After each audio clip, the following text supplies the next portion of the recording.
Right, let's talk Carlos Baleba now. And Brighton boss Fabian Hertzler is confident the midfielder will still be at the club at the end of this summer transfer window. We know that Manchester United are interested in the 21-year-old, but it would be a costly deal to do. Very, very, very confident. Yeah? Yes. Any particular reason why? Just my belief. I didn't see any change. He only changed his hairs, so I think that was the only change he made the last 2 weeks. But overall, he seems to be in a really good place. He's enjoying it with his teammates. He's enjoying it being a Brighton player. He's very grateful to have the process he had in the last season. So I didn't see any big change, and he's an option to start for tomorrow. Yes. His first words there were very, very confident. Why do you think Fabian Hertzler feels so confident? They hold all the cards, Brighton.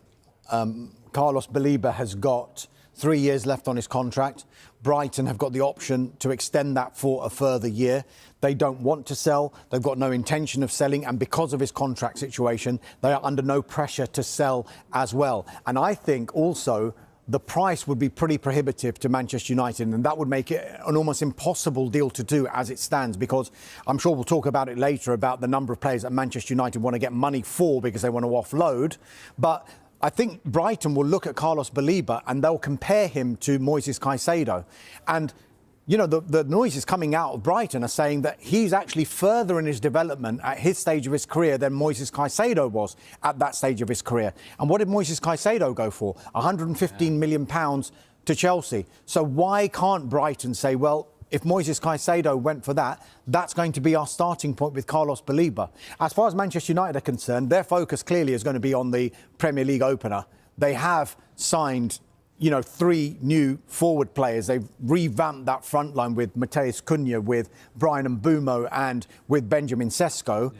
But Ruben Amorim, in his news conference earlier on today, was asked the question, what chance a midfielder? And this is what...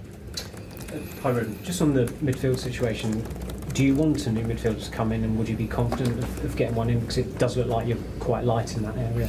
I'm really happy with our players. They are working really well. We have different players for that position, so we are prepared to win any game with our players.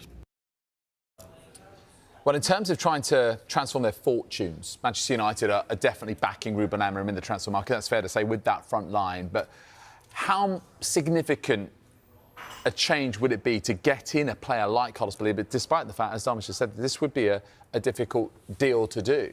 I think it's almost impossible this summer. We've been speaking to the Brighton chief executive, Paul Barber, today as well, and he made it very clear that Baleba is not going anywhere.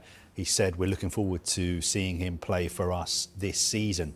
So I still think United need to bring some more players in before the window closes. Yes, they've done a lot of business across their front line, but they do need, I think, reinforcements in midfield and perhaps in defence, and there's still question marks over the goalkeeping situation as well.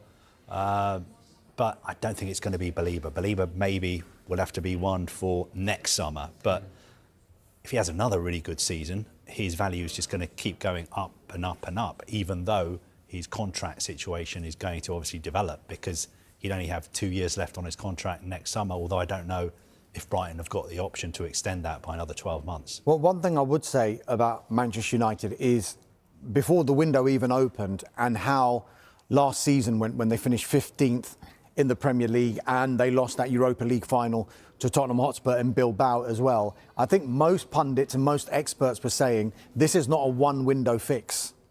This is 2, 3, 4 windows it's going to take before Manchester United can really begin to challenge again. But because the window started so well for them, Matheus Cunha came in really, really early in that window. Bryan Mbeumo, there was lots of talk, and even though it was only sorted out a few weeks ago, there was a knowledge that that deal was going to happen. So people were getting pretty excited. Look, Cunha's done, and Mbeumo's done. Oh, can they get a striker? Oh, they've got Sesko. And now they're getting a little bit greedy, for want of a better word. Oh, why don't we just sign the midfielder now? And they're thinking about, oh, we could challenge for top 4 here.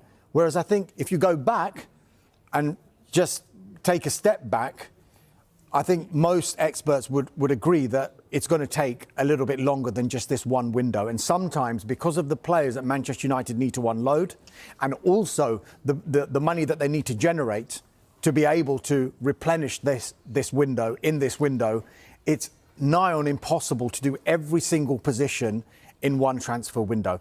Yes, they would love to bring in a midfielder. That's why there is this interest. And one thing I would say about the Baleba interest is because it is out there and because Manchester United might have explored the conditions of a deal, we know how transfers work. Manchester United and other clubs do not go and express an interest in a player blindly. There must be some sort of encouragement somewhere along the line that maybe the player might think, you know what, I might be open to that move.